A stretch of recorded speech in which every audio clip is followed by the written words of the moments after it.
Bismillahirrahmanirrahim. Alhamdulillahi rabbil alamin. Alhamdulillahilladzi bi ni'matihi tatimmus shalihat wa bi fadlihi tatanazzalul khairat wal barakat wa bi taufiqihi tatahaqqaqul maqasid wal ghayat.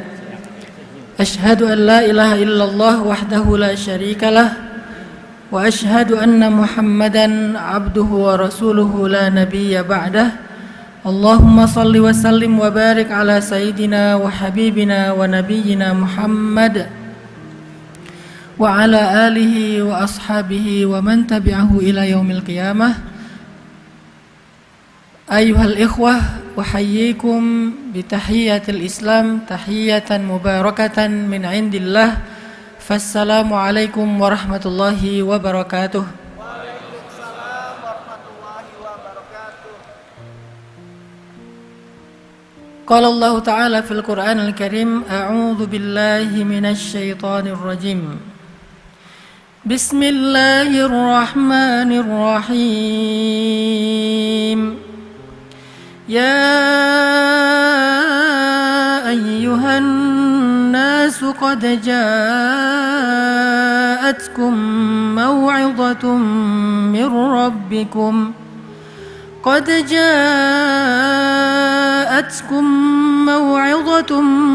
ربكم وشفاء لما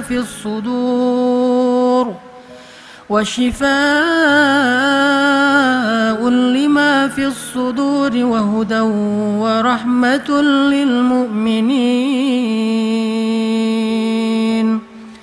Sadaqallahul azim. Alhamdulillah, puji syukur kepada Allah Subhanahu wa taala.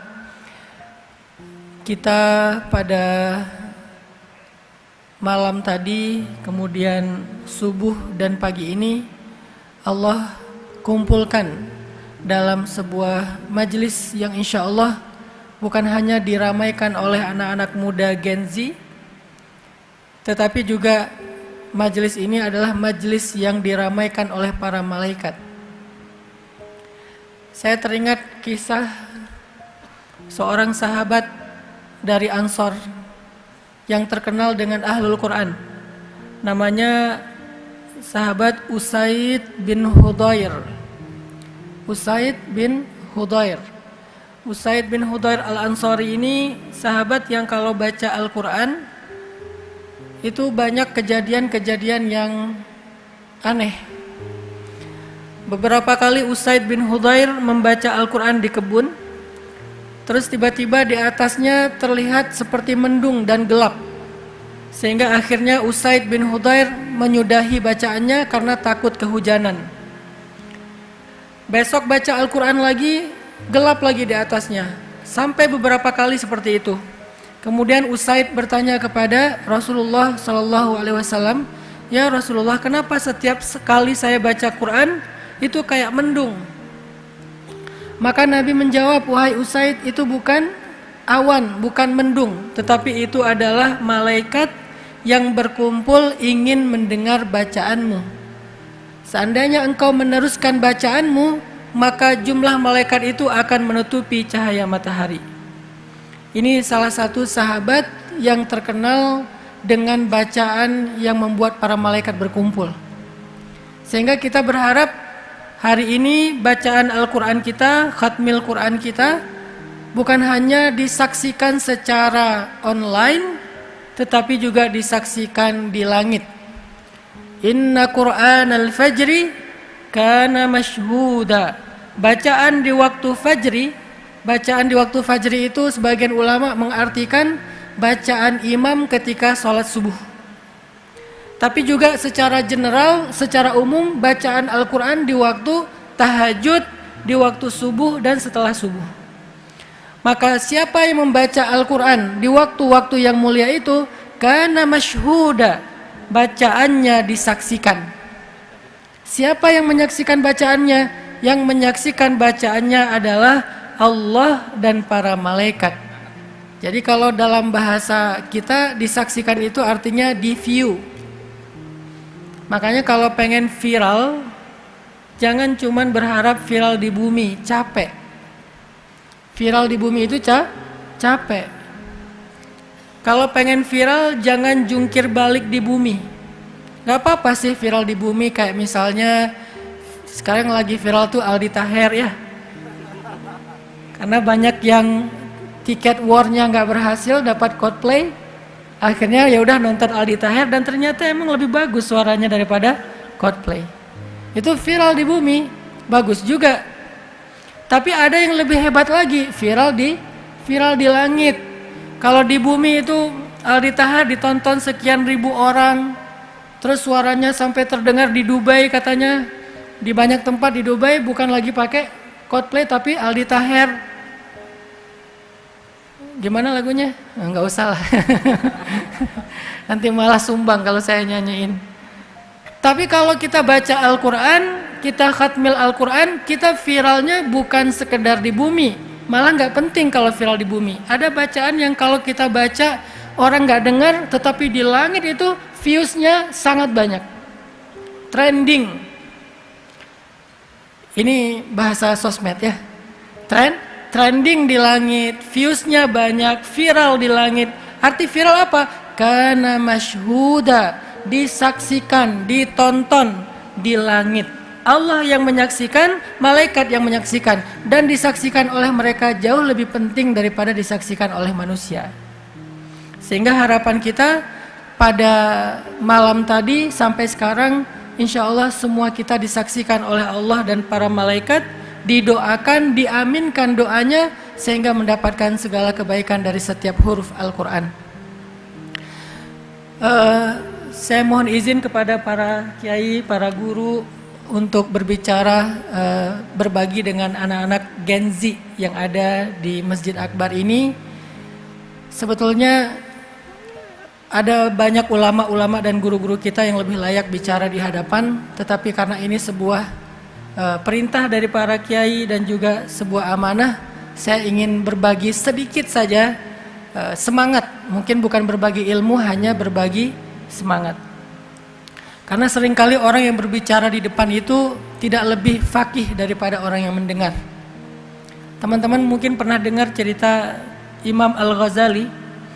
Di waktu subuh lagi ngajarin Al-Quran, tiba-tiba ada seorang mustami', seorang jamaah nanya kepada Imam Al-Ghazali, "Ya Syekh, Allah Subhanahu wa taala berfirman di dalam Al-Quran, kulla yaumin huwa fi sya'n." Setiap hari Allah sibuk. Pertanyaan saya, ma sya'nullahil yaum? Apa kesibukan Allah hari ini? Imam Al-Ghazali minta waktu, anzirni hatal ghad, sa'ujibu ghadan. Kasih saya waktu sampai besok, besok akan saya jawab. Pulang mikir, apa ya kesibukan Allah hari ini? Nggak nemu jawaban. Padahal Imam Al-Ghazali hujjatul Islam, al-mujaddid fil mi'ah al-khamisah. Beliau seorang pembela Islam. Beliau seorang mujaddid pada abad kelima. Karena setiap 100 tahun ada mujaddid dalam Islam itu. Dan tahun ke-500 mujaddidnya adalah Imam Al-Ghazali. Walaupun ilmunya banyak, walaupun seorang mujaddid, beliau tidak menemukan jawaban ma sya'nullahil yaum di dalam ayat kulla yaumin huwa fi sya'n. Besok orang itu nanya lagi, Imam Al-Ghazali minta waktu lagi sampai 3 hari berturut-turut tidak ada jawaban. Pada malam keempat Imam Al-Ghazali kemudian sholat 2 rakaat. Kemudian setelah selesai sholat beliau sholawat. Kemudian beliau berdoa, ya Allah beri saya jawaban. Kalau doanya Nabi Ibrahim itu Rabbi habli hukman, ya Allah beri saya hikmah. Apa itu hikmah? Al-isabah fil qawli wal amal. Tepat dalam ucapan dan tepat dalam perbuatan. Jadi tepat artinya enggak berlebihan, tidak juga kurang. Tidak tasyaddud, tidak tasayyub. Akhirnya Imam Al-Ghazali tidur setelah beliau sholat, sholawat, doa, beliau tidur.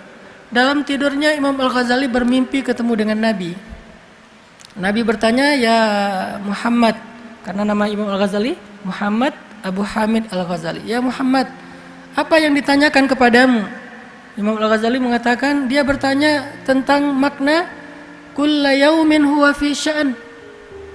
Apa makna dari Allah setiap hari sibuk? Ma sya'nullahil yaum. Apa kesibukan Allah hari ini? Kemudian Nabi mengajarkan jawabannya kepada Imam Al-Ghazali. Kalau dia tanya lagi, katakan, setiap hari Allah sibuk mengangkat derajat suatu kaum dan menjatuhkan derajat kaum yang lain, lalu Allah membagi-bagikan rezeki dan hidayah. Besok subuh Imam Al-Ghazali pede nih, udah dapat jawaban langsung dari Nabi. Beres sholat subuh, duduk seperti ini, Imam Al-Ghazali yang nyari. Aina sa'il? Mana yang kemarin nanya? Saya udah dapat jawaban nih. Ana ya Syekh, saya wahai Syekh. Coba gimana pertanyaan kamu? Allah setiap hari sibuk, apa kesibukan Allah hari ini? Kemudian Imam Al-Ghazali menjawab, setiap hari Allah sibuk mengangkat suatu derajat suatu kaum dan menjatuhkan kaum yang lain, membagi-bagikan rezeki dan hidayah. Tiba-tiba orang itu mengatakan, ya Syekh, banyak-banyaklah berselawat kepada orang yang telah mengajarkan Anda jawaban itu di dalam mimpi. Barulah Imam Al-Ghazali sadar beliau tidak lebih tahu dari yang bertanya. Bagaimana mungkin orang itu tahu isi mimpinya Imam Al-Ghazali, kecuali Allah membukakan kepadanya ilmu ladunni wa 'allamnahu min ladunna ilma. Kami ajarkan kepadanya dari sisi kami suatu ilmu atau ar-rusydu. Maka teman-teman yang dirahmati Allah Subhanahu wa taala, kalau kita merenungkan kisah-kisah yang berkaitan dengan Al-Quran itu luar biasa.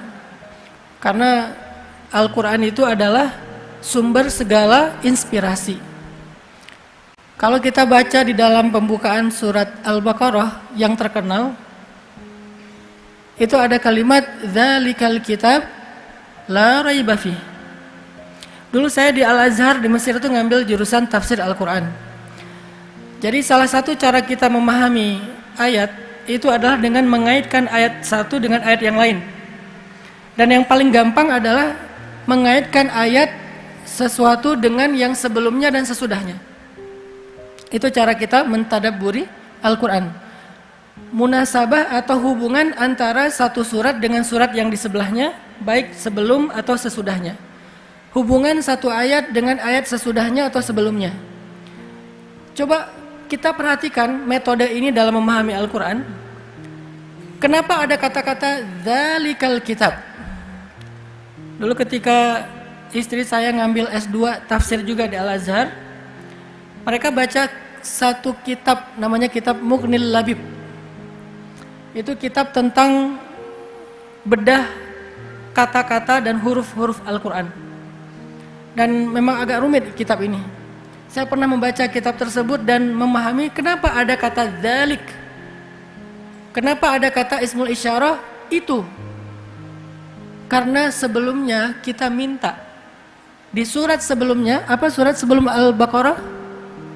Al-Fatihah. Di surat Al-Fatihah kita meminta untuk diberikan petunjuk. Ihdinas siratal mustaqim. Ya Allah, tunjukkan kami jalan yang lurus. Terus Allah jawab di surat setelahnya, dzalik. Itu kata Allah. Jadi kita baca Al-Quran, baca Al-Fatihah di dalam salat, ihdinas siratal mustaqim.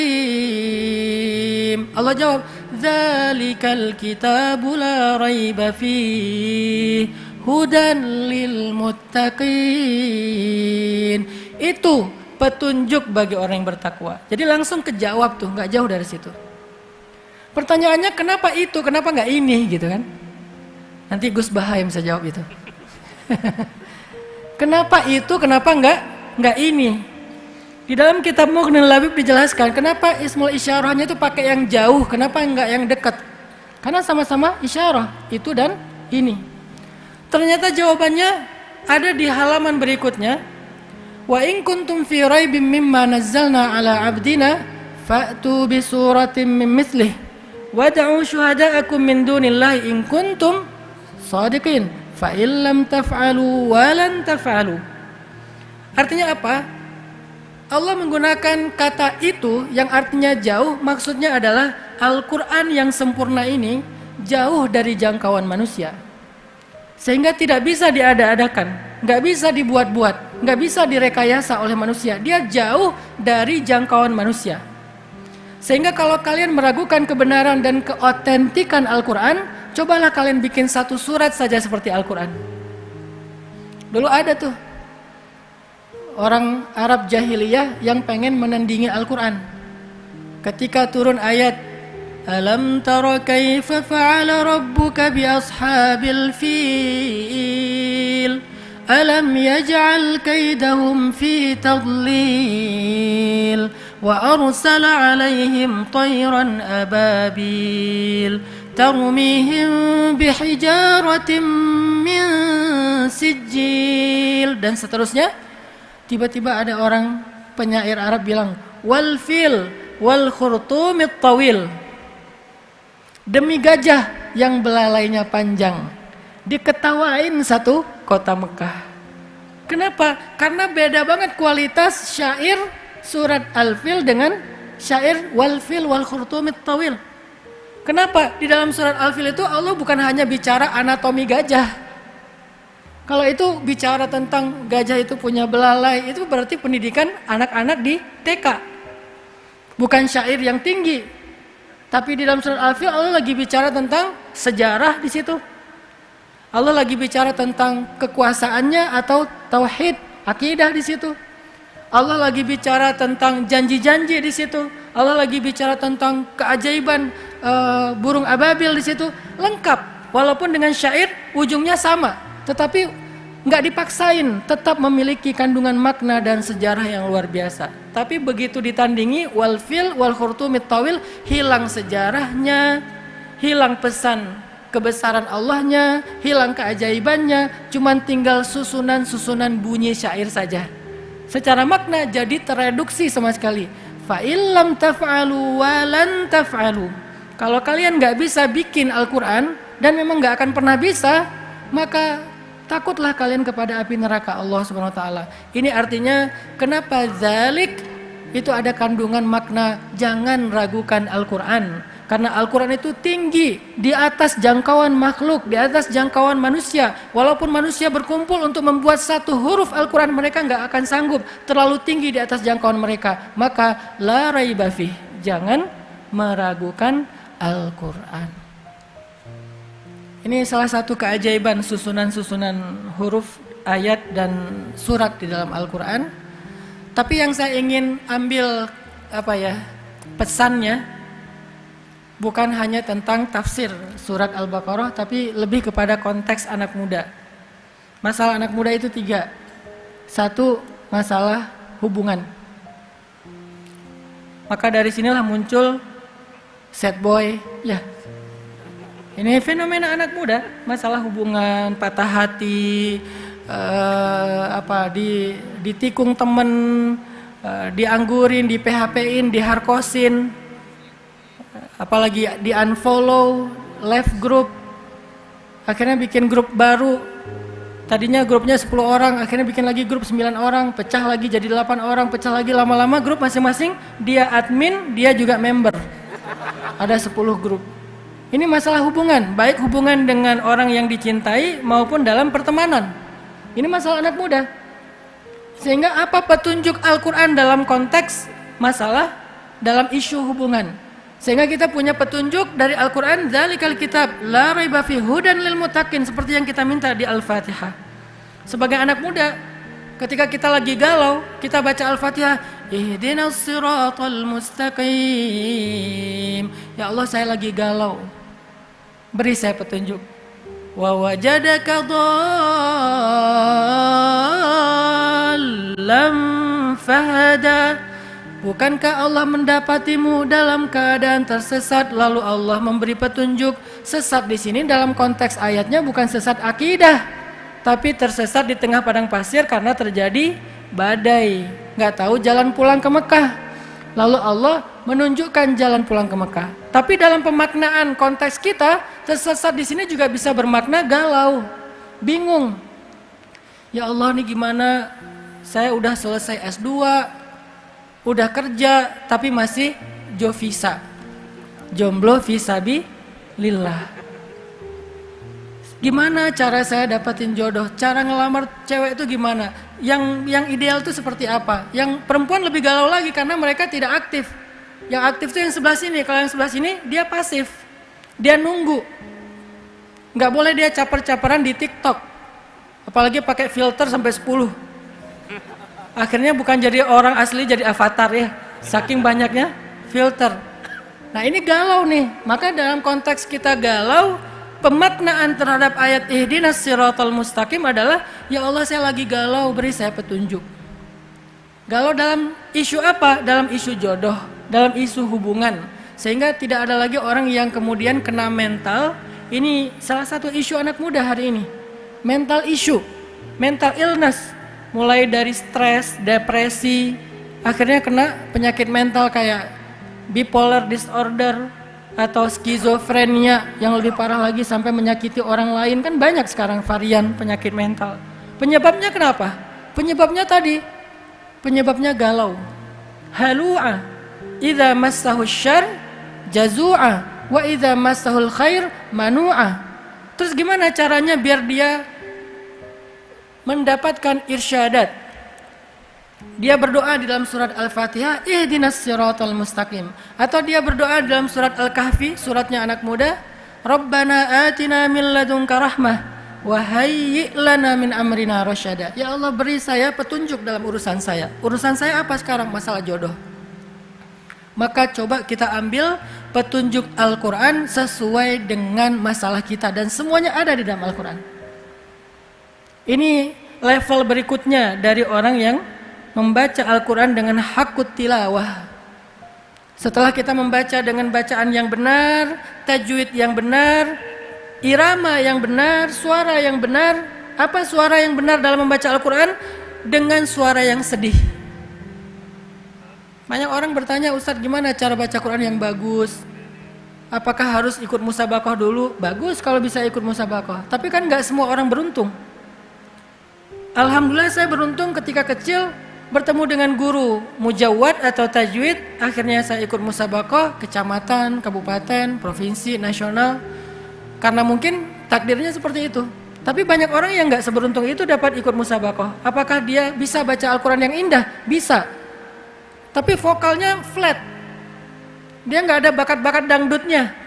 Bisa gak baca Quran? Karena biasanya ini agak-agak India dangdut gitu kan. Sementara dia anaknya indie banget. Anak senja banget lah. Gimana cara anak senja baca Quran tapi indah? Gak usah pakai irama yang aneh-aneh. Bacalah dengan huzan, dengan sedih, maka indahlah bacaan kita. Karena kata Nabi, Al-Quran itu turun dalam keadaan sedih, maka sebaik-baik bacaan itu yang membacanya dengan sedih. Setelah kita sempurnakan hakut tilawah, membaca Al-Quran dengan bacaan yang benar, maka berikutnya levelnya adalah bagaimana mentadabburi Al-Quran, memahami pesan-pesan Al-Quran. Memahami pesannya teman-teman, bukan hanya memahami teksnya. Itu yang disebut dengan al-fiqh. Karena kata para ulama, mal farqu bainal fahmi wal fiqh? Apa bedanya faham dengan fikih? Dua-duanya ilmu. Ada ilmu faham, bahasa Indonesianya faham, bahasa Arabnya fahmun. Ada ilmu fikih. Mal farqu bainahuma, bainal fahmi wal fiqh? Kata ulama, al-fahmu ma'rifatu ma'nal lafzi, wal fiqhu ma'rifatu muradil mutakallim. Faham itu artinya memahami teks, makna dari ucapan.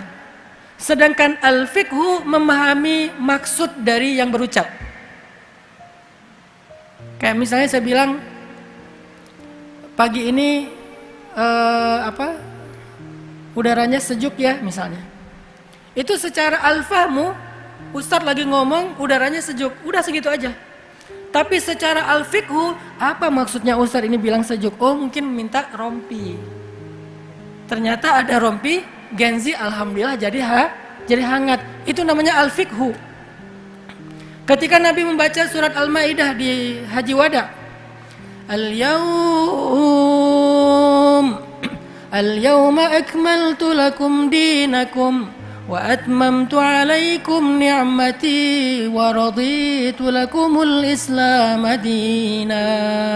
Semua sahabat bertakbir, Allahu Akbar. Ini berita gembira, Islam sudah sempurna, dakwah sudah selesai. Abu Bakar menangis. Lalu Umar bertanya, ya Abu Bakar, ma yubkik?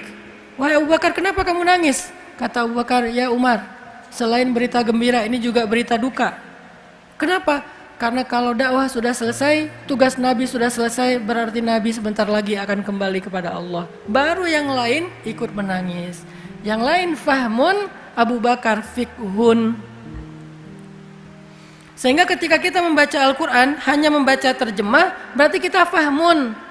Kalau kita nggak tahu apa pesan praktisnya dalam kehidupan kita, berarti kita belum faqih terhadap ayat tersebut.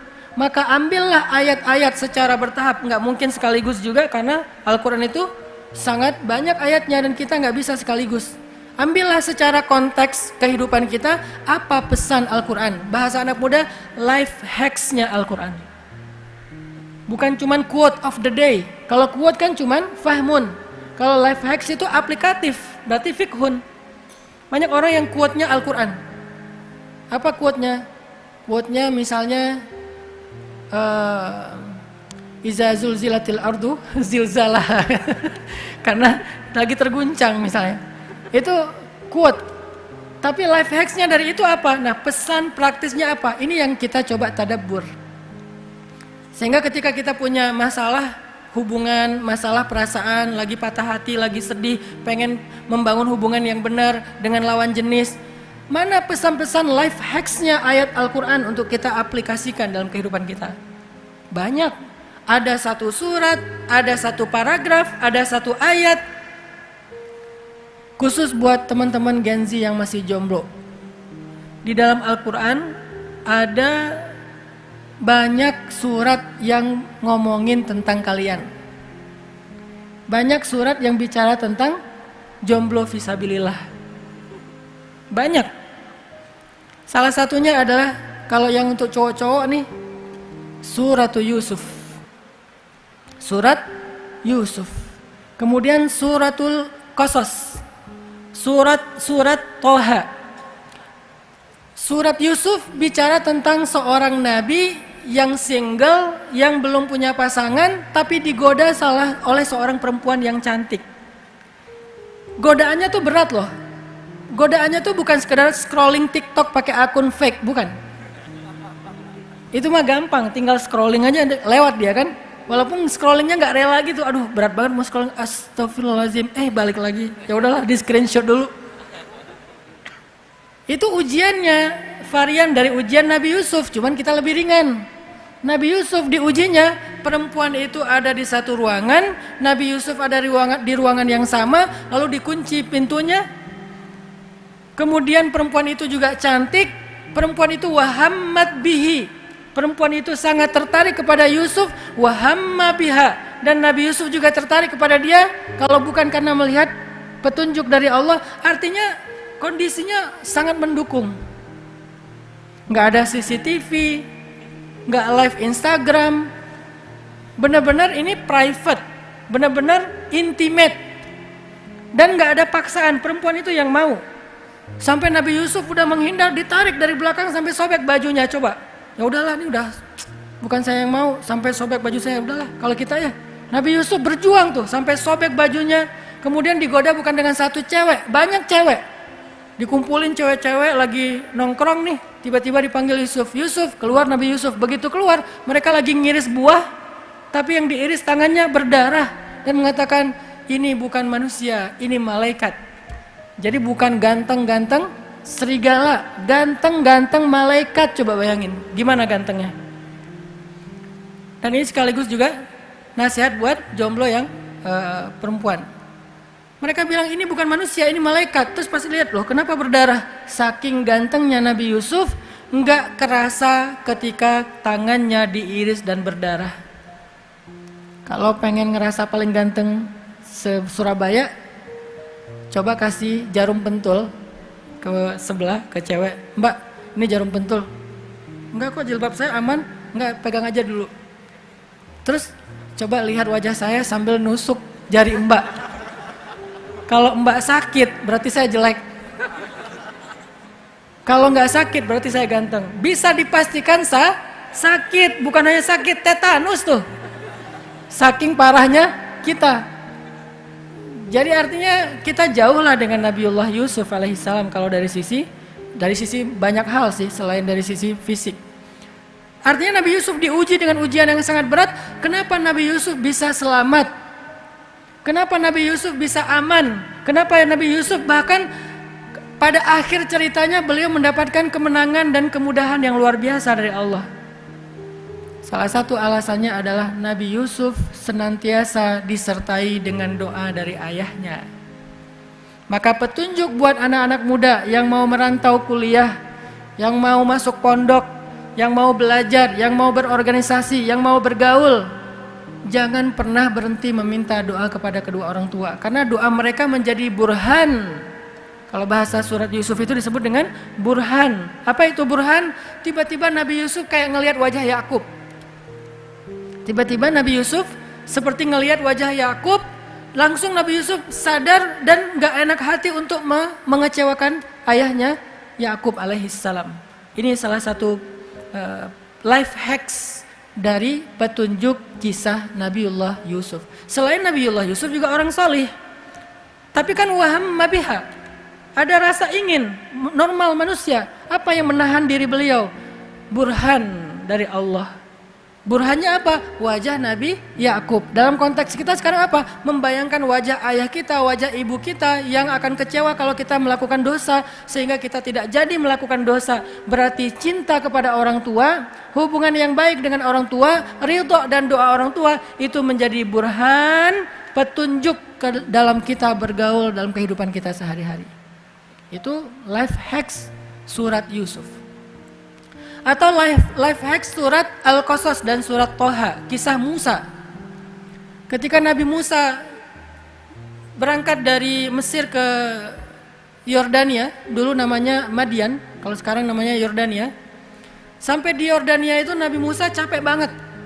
Beberapa hari perjalanan sendiri, gak ada kendaraan, kekurangan bekal, gak istirahat cukup. Dalam keadaan sangat lelah seperti itu, Nabi Musa tiba-tiba ngelihat ada dua cewek lagi ngantri ngasih minuman ternak. Lagi ngantri ngasih minuman ternak. Terus Nabi Musa nanya, "Ma khotbukuma?" Apa arti ma khotbukuma? Apa masalah kalian? Ada apa kalau bahasa kita? Bukan akunnya apa ya, Mbak? Bukan boleh minta nomor telepon enggak? Tinggalnya di mana, Mbak? Mbak, udah punya pacar belum? Dan seterusnya. Enggak, cuma nanya ma khotbukuma. Fokus kepada masalahnya. Apa masalah kalian? Mereka mengatakan, ayah kami sudah tua, gak bisa menggembala, dan kami juga gak bisa ngasih minuman ternak kami sebelum laki-laki itu pada selesai. Jadi kami ngantri. Nabi Musa bilang, biarkan saya membantu. Akhirnya diambil timba-timba yang besar. Nabi Musa turun ke bawah ngambil air, ngasih kepada ternak 1, 2 sampai sekian puluh, sekian ratus. Selesai, perempuan itu pulang. Nggak ada PDKT, nggak ada caper-caperan, nggak ada gombal-gombalan. Ayah kamu tukang las ya? Bukan. Oh bukan ya, ya udah ganti. Yang standar lah ya, yang udah template gitu. Nggak ada pembicaraan apa-apa. Perempuan itu pulang, Nabi Musa duduk di bawah pohon. Kemudian Nabi Musa berdoa, Rabbi inni lima anzalta ilayya min khairin faqir. Ya Allah, saya sangat butuh kebaikan yang Engkau turunkan kepada saya. Apa kebaikannya? Jodoh. Apa kebaikannya? Rezeki. Apa kebaikannya? Tempat bernaung. Banyak. Pakai doa itu untuk cari jodoh. Rabbi inni lima anzalta ilayya min khairin faqir. Khair banyak artinya, maka niatkan dalam hati ketika membaca doa ini. Apa khair yang kita harapkan? Khair jodoh, maka min khairin dalam hati jodoh. Khair dalam urusan skripsi supaya pembimbingnya nggak galak-galak banget. Khair, ya Allah lembutkanlah hati pembimbing itu. Sesungguhnya hatinya keras seperti batu misalnya. Apalagi masalah karir, masalah organisasi, masalah apapun, khair, minta khair. Fakir, sangat butuh kepada Allah. Itulah petunjuk life hacks dari kisahnya Musa alaihissalam. Baru habis doa kayak gitu, tiba-tiba salah satu dari perempuan itu datang menghampiri Musa. Tamshi ala istihya, jalan malu-malu. Ini life hacks buat cewek-cewek jomblo fisabilillah. Istrinya Nabi Musa, kenapa bisa dapat cowok keren kayak Nabi Musa? Sekeren apa Nabi Musa? Nabi Musa itu dikenal dengan istilah qawiyun amin. Kuat dan amanah. Amanah di sini artinya bertanggung jawab sebagai suami, nggak mentelantarkan keluarga. Dia seorang suami ideal, ayah yang ideal, family man banget. Kalau kuat, orangnya itu berusaha, nggak mudah menyerah, bekerja keras dan seterusnya. Kenapa perempuan ini begitu beruntung mendapatkan imam seperti Nabiullah Musa? Karena dia adalah ratu. Karena dia adalah perempuan istimewa. Tahu nggak mahkotanya perempuan itu apa? Mahkotanya perempuan al-haya, sifat malu. Sehingga makin banyak atau makin besar rasa malunya, semakin tinggi derajat perempuan. Semakin tinggi derajat dia, semakin tinggi pula standar imam yang Allah untuk jodohkan kepada dia. Makanya kalau pengen dapat imam yang kelasnya kelas orang qawiyun amin, orang yang solih, maka jadilah perempuan yang malu. Tamshi al-istihya, jalan aja malu-malu, apalagi di depan kamera. Kalau depan kamera, apalagi punya partai sendiri namanya partai goyang misalnya, di TikTok jadi pargoy ya, berarti dia tidak tamshi al-istihya, tidak punya sifat malu. Kalau dia nggak punya sifat malu, wajar ketika datang imamnya juga standar pasaran, nggak terlalu istimewa. Tapi karena perempuan ini, makanya kalau kita baca Al-Quran itu teliti kata-katanya, di setiap kata itu ada life hacksnya. Kenapa Allah menyebutkan kalimat cara dia jalan? Kenapa nggak ngomong aja perempuan itu datang ke Musa, kan selesai. Kenapa begitu detail dibahas tentang cara jalannya? Pasti ada life hacksnya di situ, ada fikihnya di situ. Berjalan malu-malu, faham fikihnya apa? Jadilah perempuan yang pemalu. Makanya baca Quran jangan cuma faham, baca juga fikihnya, apa muradnya, apa maksudnya. Kenapa dia tamshi ala istihya? Kenapa perempuan itu jalannya malu-malu? Aduh gimana ya ngomongnya ya? Aduh nggak enak nih, orang asing lagi, mundur lagi, maju lagi, aduh gimana ya? Setelah lama akhirnya datang, fulan, ayah saya ngundang kamu ke rumah mau ngomong makasih. Nabi Musa juga orang yang menjaga kehormatan, menghargai perempuan itu. Oh iya, akhirnya jalanlah mereka. Nabi Musa jalan di depan, perempuan itu jalan di belakang. Ini tutorial jalan yang bukan muhrim. Laki-laki di depan, perempuan di belakang. Karena kalau perempuan di depan, laki-laki di belakang akan membahayakan pandangan laki-laki. Apalagi pas naik eskalator di mall.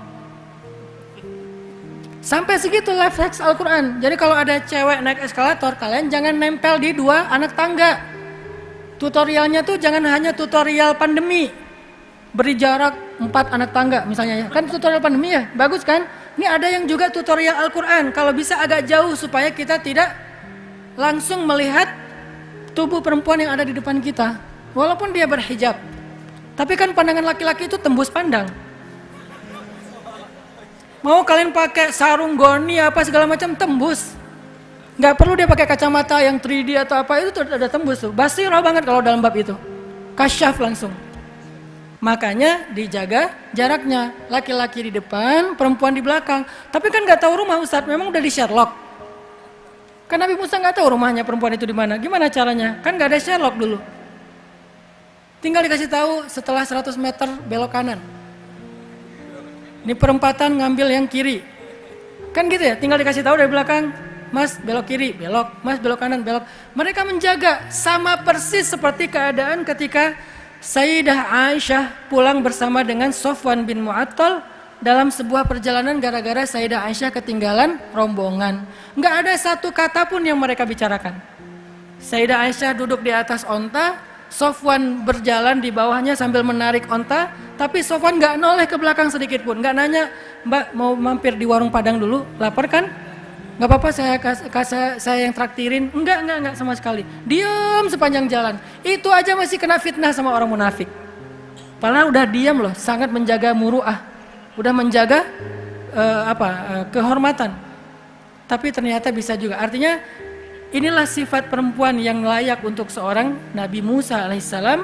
Dia jalan malu-malu, dia ngomong malu-malu. Akhirnya Nabi Musa datang ke rumahnya. Pas datang ke rumahnya, nih ada adegan lagi nih. Setelah ayahnya bicara dengan Musa, ayahnya ke belakang ngomong sama putrinya, putrinya ngomong gini, ya abati, istajir, wahai ayah, pekerjakan dia. Inna khaira man istajarta al-qawiyul amin. Orang yang paling baik untuk engkau pekerjakan adalah orang yang qawiyun amin. Secara fahmun, secara ilmu faham, kan perempuan ini lagi ngasih tahu laki-laki itu qawiyun amin ya. Tapi ayahnya bukan seorang yang fahim, tapi faqih. Ayahnya ngerti, oh anaknya tertarik dengan laki-laki tersebut. Itu bahasa elegannya. Kalau bahasa standar kita, ayah nikahin dia sama aku dong. Itu ideal banget tuh, calon ini aku banget, Jungkook banget lah pokoknya. Mirip Jungkook, udah Musa pasti lebih keren daripada Jungkook. Tapi dia nggak ngomong ya ayah nikahin aku sama dia, dia kayaknya suami ideal, ayah aku udah follow dia loh. Tapi mintain dia untuk fallback dong. Nggak ngomong sevulgar itu. Kenapa? Mereka orang yang elegan. Ngomongnya itu dengan bahasa kode. Yang hanya bisa difahami dengan fikhun, tidak dengan fahmun. Apa fahmunnya? Kata anaknya, dia laki-laki yang kuat dan amanah. Pekerjakan dia untuk menggantikan ayah mengurus ternak. Itu fahmun, tapi fikhunnya ternyata anak saya untuk pertama kalinya memperhatikan laki-laki dan ini laki-laki yang layak untuk dia. Kayaknya dia berkenan. Langsung ayahnya maju lagi ke depan ngomong, wahai Musa, maukah engkau menikahi salah satu dari putriku? Lihat adegan dialog Al-Quran yang sangat elegan. Gak ada dialog vulgar yang sederhana, gak ada, semuanya elegan. Dalam elegan itulah kita membaca sejarah. Bacalah sejarah dengan karakter sejarah. Jangan hanya dengan karakter kekinian. Akhirnya kita salah paham terhadap sejarah. Bacalah sejarah dengan karakter sejarah, dengan tabiat sejarah, dengan kultur sejarah. Ternyata sejarah Nabi Musa dan istrinya adalah sejarah tentang elegannya seorang perempuan. Maka bagi para jomblo, laki-laki ada Nabiullah Yusuf alaihissalam, Musa alaihissalam. Bagi perempuan, istrinya Musa alaihissalam. Dan juga seorang perempuan yang sangat hebat yang bernama Sayyidah Maryam di dalam surat Maryam.